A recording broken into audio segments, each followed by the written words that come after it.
How should online learners be assessed? Before I begin talking about the future of assessment and certification, I believe it's important to remind everyone of what I do.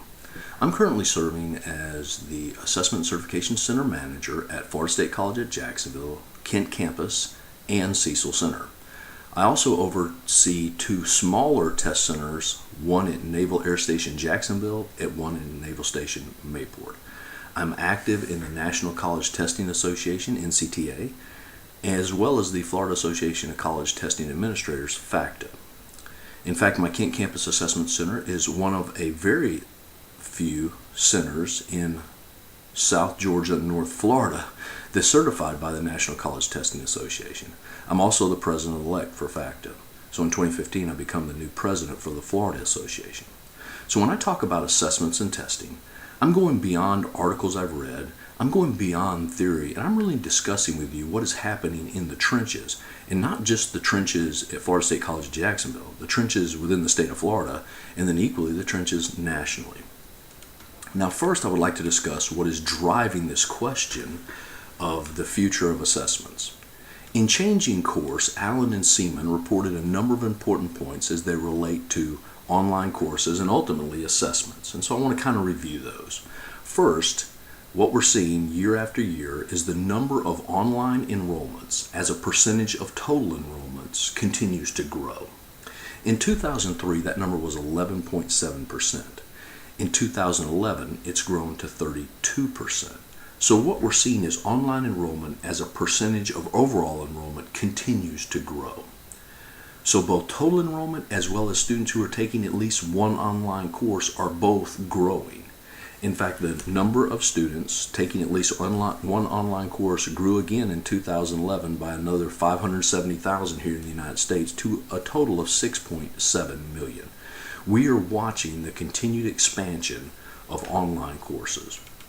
Now, online courses, especially delivered to students who live in excess of 50 miles from the campus, are driving this question about assessment.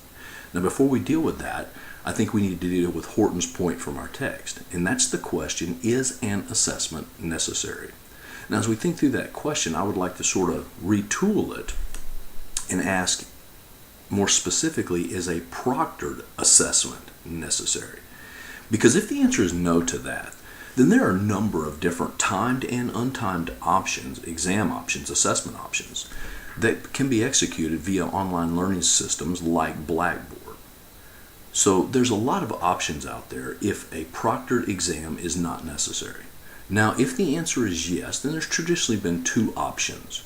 The first option is you come to your home campus assessment center and you take the assessment. Now, obviously for a student who lives a great distance from the campus, that's not a good option.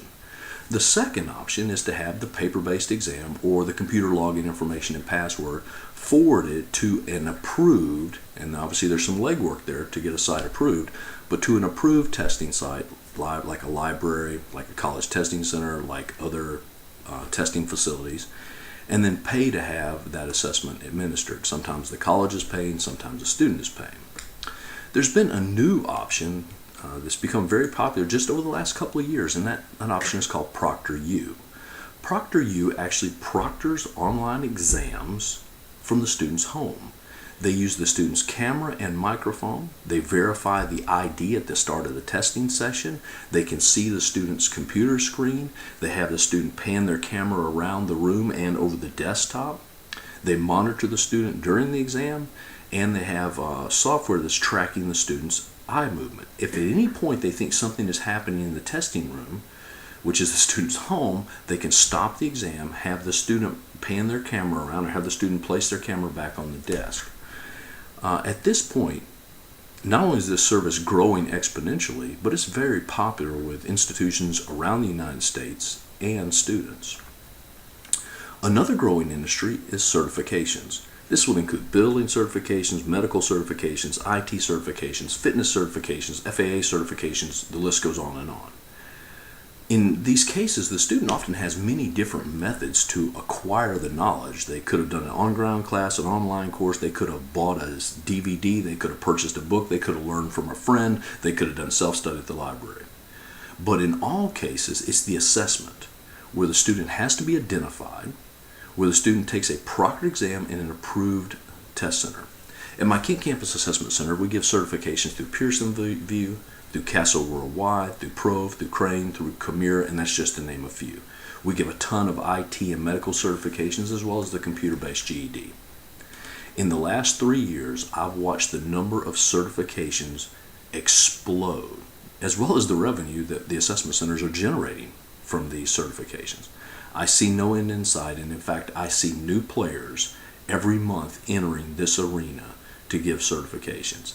And it's the certification center and the certification test where the student is identified via photo ID, and this particular person has acquired the appropriate knowledge and skills. Now, a new player are MOOCs, massive online open courses. MOOCs are quite possibly the future, and I say quite possibly the future of online education, and could completely change higher ed. They are online courses that are offered totally free. Now, before we just run off with this, I think some data is important so you understand where MOOCs currently are. Again, quoting from the work of Allen and Seaman in their article Changing Course, first, the institutions administering MOOCs currently is very low. In fact, it's 2.6% of institutions of higher education here in the United States, with another 9.4% that say they have MOOCs in the planning stage. But even if you bring all that together, that's only roughly 12%. The majority of institutions, 55.4%, report they're undecided about MOOCs, while roughly one-third, 32.7%, say they have no plans at all to begin to offer MOOCs. But the pressing question for MOOCs is how to assess knowledge acquisition. If MOOCs do gain widespread acceptance, we will find the assessment center becomes a single point where identity is verified and a proctored assessment is administered to ensure the person has acquired the appropriate knowledge and skills before any credit can be awarded by the college. Picture this like being like a CLEP, because at the end of the day, we don't care how you obtain the knowledge. We really just want to know, are you the person you claim to be, and have you acquired the skills and knowledge? Another player is online learning sites like Khan Academy, Coursera, or even MathTV.com.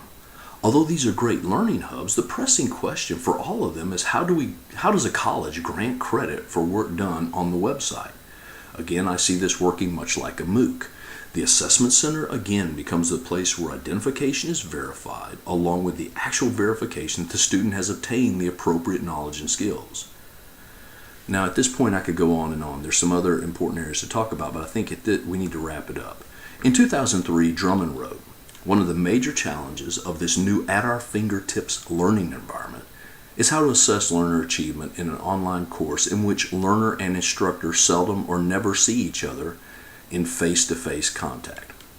I think the verdict is in, and for the most part, assessment will not be any time in any place, but instead will be in a proctored environment where the identification is verified, even if that proctored environment is ProctorU. In closing, last year, as I briefed my leadership team at Kent Campus on the growth of online courses, the growth of certifications, learning hubs like Khan Academy and Coursera, MOOCs, foreign language examinations, commercial testing, and other similar issues, one of the deans jokingly said, "It sounds like in 5 to 10 years from now, all that will be left here at the campus is a much larger assessment center." Now, although I doubt that's true, he may be a lot closer to the future of higher ed than he ever imagined.